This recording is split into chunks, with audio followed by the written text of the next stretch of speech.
There are thought to be around 2 million people in the UK suffering from long COVID. And as we know on this show, when there is no known cure for a condition, people become vulnerable to paying for expensive treatments and training programmes in the hope of finding the magic remedy. As GB rower Oonagh Cousins discovered when she got struck down with the chronic condition.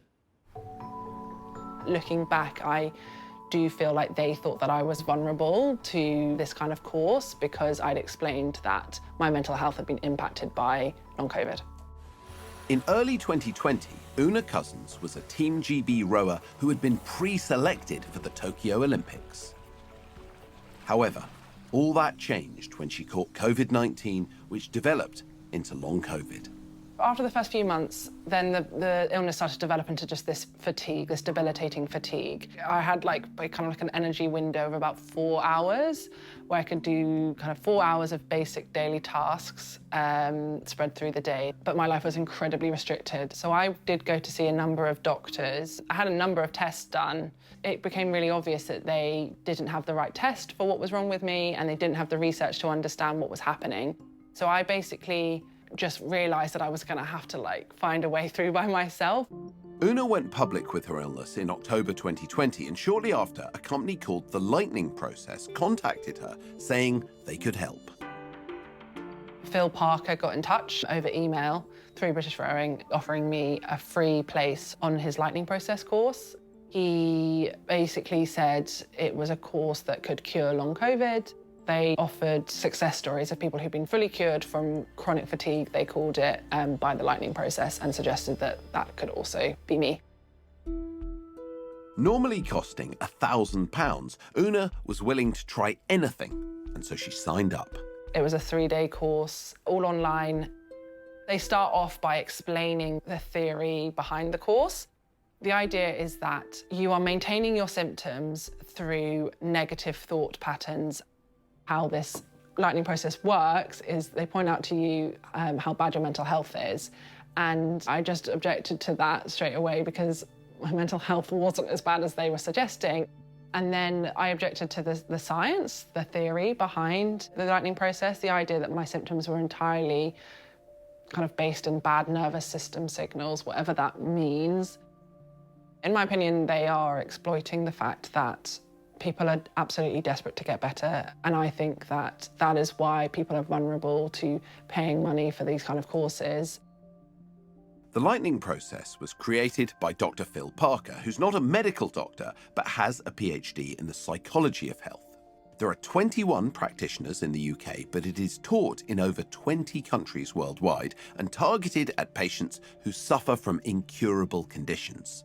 We've spoken to several people who did not get better and even felt worse after taking the course. After a day and a half, Oonagh decided to leave the Lightning Process. The Lightning Process is this idea that when you have a negative thought about a symptom or any other negative thought, you say stop out loud with your hand, stop.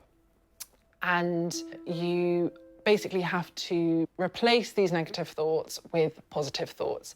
And you have to coach yourself through that, and you create an image in your mind, and you call yourself a powerful genius, and you say that you love yourself very much. The idea is that you're repatterning your nervous system, basically. They want you to do the Lightning Process whenever you have a negative thought. There's no limit. I've not seen any evidence that the Lightning Process helps to resolve the symptoms of long COVID. Dr. Melissa Heightman specialises in long COVID. The theory doesn't make complete sense to me. We consider long COVID to be a physical illness, and we can see from the science coming through lots of differences in a person who has long COVID compared to somebody who doesn't. So the idea that you could resolve your symptoms by changing your mindset about the illness, I think doesn't make medical sense. The NHS has free guidance for the management of symptoms of long COVID. In England, the National Institute for Health and Care Excellence have updated their clinical guidelines to determine that the Lightning Process should not be recommended as a treatment for ME or chronic fatigue syndrome. Oonagh was too unwell to compete in the postponed Tokyo Olympics in July 2021 and retired completely from rowing professionally at the end of 2022. There's a huge amount of grief around a kind of a life not lived. I'm a lot better than I have been. I'm not completely healthy. I still have to be careful, but I'm grateful for what I do have. I'm joined now by pioneering clinician Dr. Melissa Heightman, who was in that short film. Melissa was part of England's long COVID task force, and she's a respiratory specialist at University College London Hospitals. Is there currently a cure for long COVID? I think it's important to say that many of the patients that we look after see really important improvements in their condition with time. So about a third would say that they're mainly recovered after 1 to 2 years. But for the rest of our patients, they're still suffering a significant illness, even 3-4 years since their COVID infection. So there isn't a simple cure for this condition, but we can definitely support people with their recovery journey. When the Lightning Process community found out that we were featuring Oonagh's story, lots of people got in touch to say that it had worked for them. Can you talk about what does work for long COVID? In an NHS long COVID clinic, we try to offer quite a complete package of care. Most often, fatigue is the thing that's really difficult for them.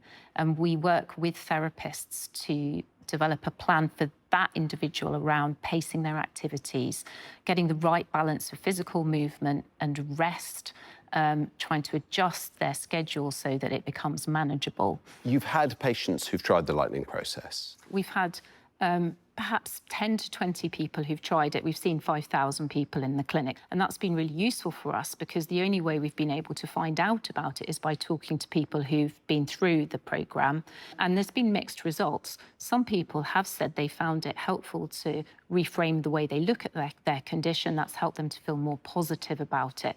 And I think that speaks to the importance of somebody's mental, psychological well-being being key for their recovery. That's not the same as saying that this is a psychological illness and that by rechanging your mindset that you're going to get rid of physical symptoms, because the physical symptoms are due to actual abnormalities going on within the human body. But it's all about the quality of the research that you do. This is too complicated a condition to believe that something's offering a cure because one person says it works for them. What you're saying is measured, cautious, and evidence-based. And of course, that isn't always what patients want to hear. What patients want to hear is, this is going to be a cure, you're going to feel amazing, it's going to fix everything. And if you're not a doctor or you're not a healthcare practitioner who's registered and licensed, it's actually much easier to make those claims. How much can regulation address this? If this is a medical practitioner, it's much easier because we're regulated by our GMC licence or the Care Quality Commission.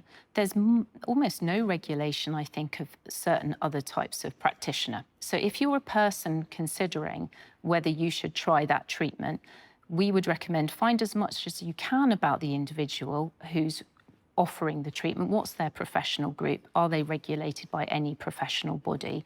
If not, ask about what sort of evidence they have generated to support the treatment. And I think it's also important medically to say we're not expecting a simple miracle cure for this complicated condition.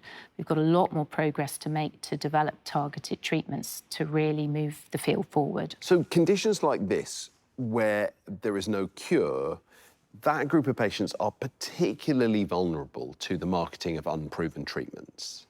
Absolutely. And because people have been desperate, they've read a lot online or in newspapers, magazines. And one of the interesting things in this field is we've noticed there's been like a wave of fashions for different treatments. The first one was with combination antihistamines, then with hormone replacement therapy, and then more invasive treatments such as apheresis treatment, which is like a blood cleaning approach, hyperbaric oxygen. We've been through these cycles of fads, and what's interesting is that the patients who are coming to clinic this week are not asking for those treatments. And I think that speaks to the fact that the patient community acknowledges that they haven't led to the cure that they were hoping for. Really interesting. Melissa, thank you so much. It's a pleasure. Thank you for having me.